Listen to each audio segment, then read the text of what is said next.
A paz do Senhor. Hoje quero falar com vocês sobre a Páscoa, da libertação no Egito à redenção em Cristo. Nós temos na Bíblia a Páscoa judaica e a Páscoa cristã. Vamos começar pelo Antigo Testamento e eu quero fazer aqui um breve contexto histórico para nós entendermos até mesmo a necessidade da Páscoa. No livro de Gênesis, nós temos a história de Israel, que começa quando Deus chama Abrão. Lá em Gênesis capítulo 12, o próprio Deus diz a Abrão: saia da tua terra, da sua parentela e da casa do seu pai e vá para uma terra que lhe mostrarei. E farei de você uma grande nação. E o abençoarei e engrandecerei o seu nome. Seja uma bênção. Gênesis 12, versículo 1 e 2. Um pouquinho mais adiante, Gênesis 15, Deus faz aliança com Abraão. E no versículo 13, diz: então o Senhor lhe disse: fique sabendo com certeza que a sua posteridade será peregrina em terra alheia, será reduzida à escravidão e será afligida durante 400 anos. Esse período é exatamente o relato da escravidão do povo de Israel no Egito. Mas como o povo de Israel chegou no Egito? Então aí entra mais um patriarca, Jacó, daí na relação dos patriarcas Abraão, Isaque, Jacó. Então é neste ponto que o povo chega no Egito, porque Jacó ganha novo nome e passa a se chamar Israel. Isso está em Gênesis 32, 28. Os filhos de Jacó, que formam então esta descendência numerosa, formando inclusive as 12 tribos de Israel. Entre os 12 filhos temos José, é o filho mais novo, que tem uma relação bem difícil com seus irmãos, e os seus irmãos inclusive vendem José para o Egito. Então chegamos ao Egito, ao lugar de escravidão, aonde haverá a necessidade de uma libertação desta escravidão. Observe em Gênesis 47, quando Jacó, agora com o nome de Israel, é apresentado a Faraó e eles passam então a morar no Egito. Só que a primeiro momento eles são estabelecidos no Egito e são bem recebidos, alimentados, tem moradia e até mesmo para Israel, uma grande surpresa, o seu filho José está vivo, o que ele até então pensava que estava morto. Mas a partir da morte de José, no capítulo 50 de Gênesis, e do aumento considerável dos israelitas e com os egípcios temendo esse aumento populacional de Israel, e com tanto José, o rei, o faraó, que tinha concedido habitação e boa moradia para a família de José, já haviam morrido. Então, os reis que seguiram escravizaram Israel. Isso já está no livro de Êxodo, capítulo 1, versículo 13, diz que os filhos de Israel foram feitos escravos.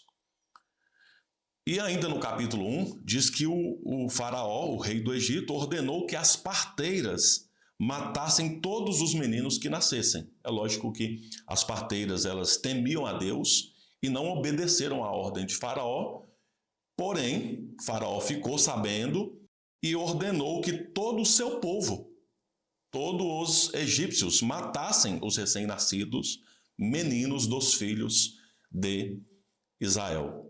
Então, é nesse contexto que vai surgir a necessidade de uma Páscoa. a libertação de um povo da escravidão e também o surgimento de Moisés, que é o enviado de Deus para tirar o povo da escravidão do Egito. É exatamente isso que está em Êxodo capítulo 3. Deus levanta Moisés como um libertador. E toda a sequência, a partir do capítulo 3, vai dizer da história de Moisés e o que Deus fez por meio das pragas do Egito para libertar este povo. A última praga, a morte dos primogênitos, narrada no capítulo 10, e apresentada no capítulo 11, o que Deus iria fazer para livrar o povo de Israel da morte e também da escravidão do Egito. Êxodo capítulo 2, nós temos então a instituição da Páscoa. Êxodo capítulo 12. Nesse capítulo é instituído a Páscoa, ou seja, Deus orientando o que deve ser feito para a libertação de Israel. Quais foram as orientações? E aqui é um ponto de atenção, porque todo esse contexto e tudo que eu estou dizendo aqui vai ter uma relação com a Páscoa do Novo Testamento. Deus orientou da seguinte forma: cada família, antes da morte do primogênito, cada família deve ter um cordeiro. E este cordeiro deve ser sem defeito. Esse cordeiro, ele deveria ser sacrificado. E um pouco de sangue deveria ser passado nos umbrais das portas. O sangue seria um sinal que evitaria a morte dos primogênitos entre os israelitas. O cordeiro deveria ser assado e, junto com pão sem fermento e ervas amargas, deveria então ser a última refeição dos filhos de Israel no Egito.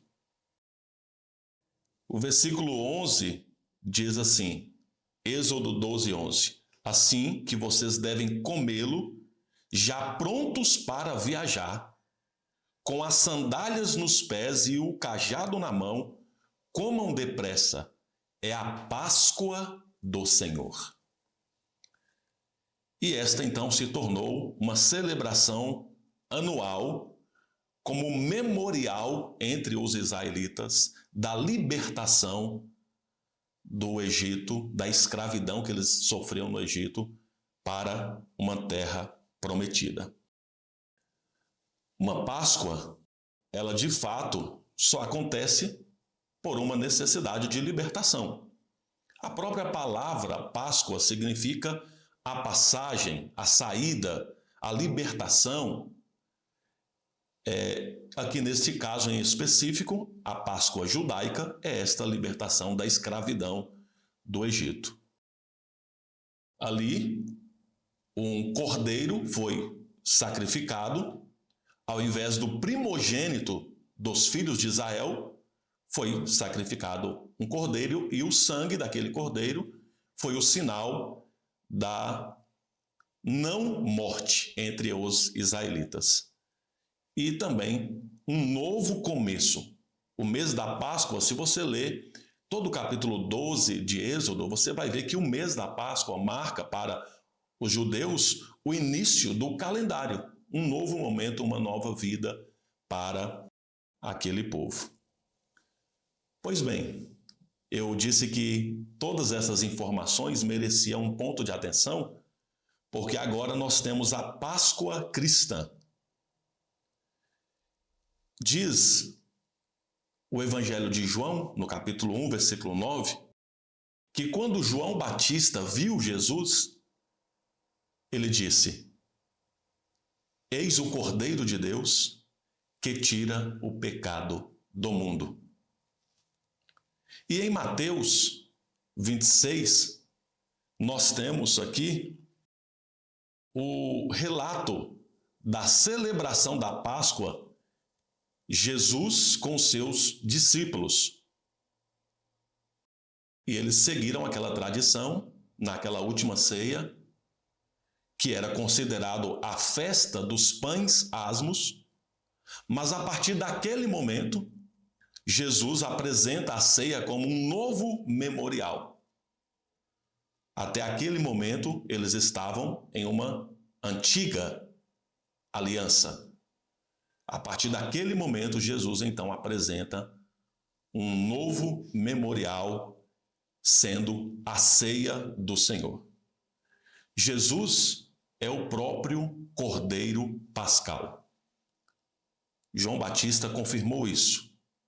Paulo, em 1 Coríntios 5, 7, diz: Cristo, nossa Páscoa, foi sacrificado por nós. Observe então a descrição da Páscoa judaica em relação com a Páscoa cristã. Foi exigido, na libertação do povo do Egito, um cordeiro sem defeito. Para nós, Jesus é o cordeiro perfeito. Foi exigido sangue nos umbrais da porta. Jesus derramou o seu sangue naquela cruz. A ocasião do Antigo Testamento era a libertação do Egito. Jesus é a libertação do pecado e da morte. Foi dito que, a partir da saída do Egito, os judeus deveriam ter um memorial. Um memorial todos os anos. Jesus é um memorial constante. O próprio Jesus disse: fazei isto em memória de mim, uma vez por ano? Não, todas as vezes que vocês se reunirem. Foi dado aos judeus uma nova identidade, um novo calendário, um início do calendário. Em Cristo é dado também a nós uma nova criação, um novo relacionamento com Deus, uma nova aliança. Para nós cristãos, o ponto mais alto da Páscoa é a ressurreição. Na sexta-feira é a morte de Jesus, como o cordeiro imolado, sem mácula, sem mancha. No sábado, o silêncio e a esperança. No domingo, a ressurreição, a vitória sobre a morte. A Páscoa cristã é mais do que um memorial, é a celebração da vida nova em Cristo. Nós hoje, como igreja, devemos celebrar. Este certamente é o fim de semana mais importante da história, sendo que o ponto mais alto é o domingo. Devemos celebrar com reverência, como um memorial da cruz, e também devemos não só fazer isso uma vez ao ano, mas também pregar a libertação em Cristo. Observe quando o Evangelho de Marcos, capítulo 16, diz sobre a ressurreição de Cristo. As mulheres elas, a primeiro momento, tinham uma preocupação: quem vai tirar a pedra? Chegaram, a pedra já estava removida e um anúncio: ele não está aqui, ele ressuscitou. Ao mesmo tempo, uma missão: agora vocês devem ir e anunciar aquilo que vocês acabaram de ouvir. Quem encontra com Cristo ressurreto tem uma missão, a missão de proclamar, de anunciar, uma vez que teve um encontro com o próprio Deus que venceu a morte. Nós, a cada Páscoa e a cada dia, estamos sendo chamados para viver como um povo redimido.